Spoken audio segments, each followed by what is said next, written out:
Welcome to The Wealth Approach, where money talk is anything but boring. Here, budgeting doesn't mean giving up your latte, and building wealth is something we do with heart, humor, and a whole lot of real-life stories.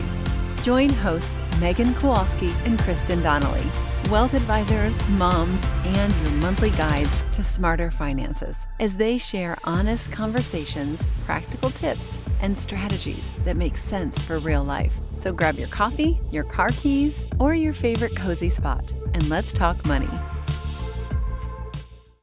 Hello, and welcome to the Wealth Approach.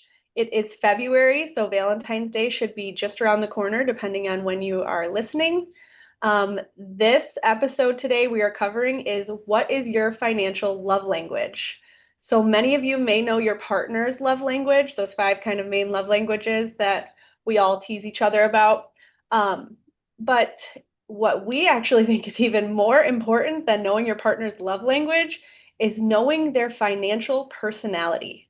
So today we're going to talk about the 4 main financial personalities, and you can kind of self-diagnose which one is you might relate to the most, maybe also what your partner does, and then what are best steps to make sure to navigate those dynamics in a really healthy way. So, Kristin, why would we argue it's more important to know your partner's financial love language or personality than their, just love language? Well, money is the number one source of relationship conflict, which is really hard to believe. If you Yeah. think about it, it's more than doing chores, family issues, even intimacy. So it is a really, really important part of your marriage. Yeah. And it's interesting that when people are getting married or getting into a relationship, they don't even want to talk about finances. And so we see this as advisors. What is the reason of this? Well, one of them is that people don't really know how to talk about money. In Mm-hmm. a lot of families, people don't talk about money. So they don't even know the language. They don't know how to temper the emotion with money, with that subject of money. When you talk about something like what are going to be the dinner plans tonight, you can talk about that, That's pretty, got to be the number 2 reason for right. divorce, that you can't decide what to have for dinner, I swear. I mean, you might not like what's being served, but you're not going to be in a battle over it. But Yeah. finances are different. And if you think about it, why is that? Because finances re are they mean something different to every person differently. But in general, for women, it's security. For Mm-hmm. men, it's opportunity. Mm-hmm. And so, you have from the get-go, from right off the bat, there's kind of, built into all of us in our DNA, there are some differences in the way we approach those two subjects, security and opportunity. Right. But And I mean, it is about how you're able to live your life today and how you will be able to live your life tomorrow. So that's why I think it does kind of come to an impasse with couples, because it affects the whole family. I mean, finances play a really big role in your household, yeah, and that's why it is important to see kind of how that dynamic can unfold. yeah, So today I'm going to pull up the 4 financial personalities and we'll kind of talk through each. there we go. Good. Yep. Okay, so here are the main personalities. We have the spender, the saver, the avoider, and the organizer. Mhm. We want to preface this with there is no right or wrong personality. There is no personality that is better or worse. So it's really, really important to understand that going into it. All of them actually can really, really, well, I would say mostly all of them, maybe the avoider can have kind of more roadblocks, but we'll get into that. Just it's important to kind of know what you are, and then we can approach how to navigate those dynamics with your partners. But the spender, that one might be obvious. So this person likes to live their life to the fullest now. They're more focused on the near term, less focused on the long term, and they just want to make sure that they are enjoying everything and those around them are also. Yeah, there's some real positives to this personality, even Yes, though we kind of think of it in a a little bit of a negative light, but they're the ones who create the fun and the adventure, and For they sure. bring the spice to life that everybody needs. And so even the saver needs that as well. And so they're the ones that build the experiences and make the fun. I couldn't agree more. The saver, they're more focused on the long term. So they want to make sure that they, parse everything away and they're going to be able to live retirement, very comfortably and they won't have to go back to work. So they're really more focused on the long term and they're willing to sacrifice more of the short term to do that. Yeah. And I'd just like to say, Megan, that the saver is probably more evolutionarily advanced because there are, um, you get dopamine when you spend, in your brain. And so you have that feel-good hormone when you spend. Hmm. And so the saver is the person who has trained themselves to, forego that, feel good Hmm. for the future. And so it's kind of interesting. It's more than just a personality. It's actually a chemical reaction of the way our behaviors, affect our feelings and how we feel. Hmm. Definitely. The avoider, so they tend everything finances, that word probably gives them hives. They like to just avoid it and hope someone else takes care of it. And they're not as kind of in the weeds on the different details that have to do make up with their finances. And can I just say that I think the lack of financial literacy between men and women, in particular women, because women across the board score lower in financial literacy than men. But I think this goes hand in hand with that because when you avoid, you don't learn. And when you don't learn, it just creates a cycle of wanting to avoid.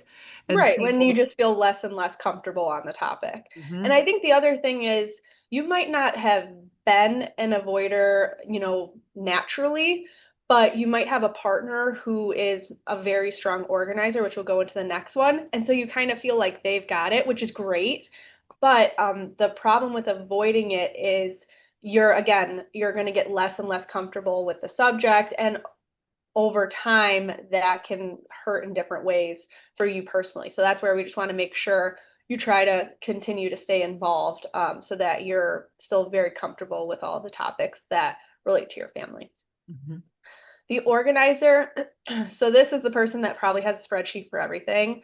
They love numbers, they love running projections, and they like staying really organized. They might have one of those, what are those, the little label makers. Mhm. So they just, this stuff kind of brings them joy, organizing, maybe figuring out a different strategy they can use with how to enhance their plan. So they tend to have it pretty ironed down.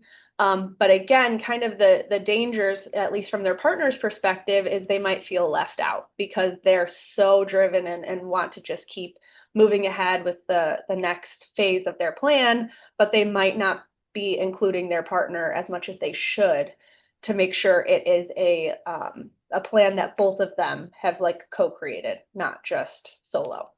Mhm. And so typically, many times, Megan, opposites attract. Yes. And so now we're going to talk about how you deal with somebody who has the opposite type of or a very different type of base personality than you. Yeah, and actually I would say that's a blessing. So opposites attract, and I mean I would say probably be a problem if both of you are spenders. So it's great if you actually do have kind of a balance and you have different financial personalities within the household. Mhm. But where it's really important is to make sure that you recognize your differences and you're not using language like you're wrong or we're different. That's actually great if you're different. But coming together with constructive conversations about what each of your goals are and using different tools that are in place to help make both of those a reality and using partners like us in that discussion to make sure you're both heard, that your plan meets both needs, Hmm. and that you both fully understand and it's a co-created plan as a family, as opposed to just one person kind of, calling the shots within the household. Hmm. Yeah. So that we can talk about, let's see, what are some of the other. Well, some of the tips that we have, can we talk Oh about yeah. some of the tips? Yep. Okay. So some of the tips that we have are to, set aside a time, not too often, but not often enough, maybe monthly, to have a happy, get together between husband and wife or the two parts of the relationship and talk, objectively about where you are in your goals like you would for almost every other subject in your marriage or your relationship. I Mhm. mean, the finances are very emotionally charged because it's so much a part of who we are. But if you have a setting where you can both sit down, be honest about the hits and misses of the month, and just make a plan for, okay, well, that happened, but we're going to do this next month. That in itself will just building the communication skills and the Mhm. openness skills, that there aren't the secrets and there aren't the, oh, I'm doing this without my spouse knowing or my other better half knowing. That in itself will kind of get you going in the right direction, to be Yeah. perfectly honest. That is a good, segue to even building more and more sophistication in the way you understand your own personal finances. And I think that you're both carrying the financial load because most of successful plans are really just execution, not super about the inputs. It's really just kind of about discipline and making sure that you're consistent. And so that's where I think also, differences over time can, if you're not both on the same page and really kind of marching towards that same shared goal, that's where I think the execution can really get in your way of your long-term vision as a family. And so just again, like keeping the open communication lines and being on the same page and using third parties if you feel like you're starting to inch into maybe the conversations or the dynamics that could hurt your relationship long term, just step back, kind of open it up, and we can work on it together. And it's not about one sacrificing over the other. It's about blending both goals long term and working on a shared approach with how to achieve both of them. Yeah, yeah. I always like to think that building into your shared goals is the flexibility to have options for both people, so that you have options, because what you think is important today, what your goals are today, might not be your goals tomorrow. And so, always giving yourself, some breathing room to actually grow as a couple in as your goals develop, as they develop over your life. Definitely. Mhm. So we have fun homework for you all. Go home, maybe look through some of these. What is your financial personality? And another thing to note that we didn't talk about is you might look at this and think, I might be two or maybe even three of those. And that's probably also true. But think about what's your strongest one, like your most natural one first, and then your second one might be right under that, and then third. And then again, think about that with your partner, have them try to figure out what's theirs, maybe discuss it together and then figure out up until this point how that has impacted different planning decisions and how you can maybe improve upon that moving forward to make sure both visions are heard and that your future financial plan incorporates both. So thank you for joining.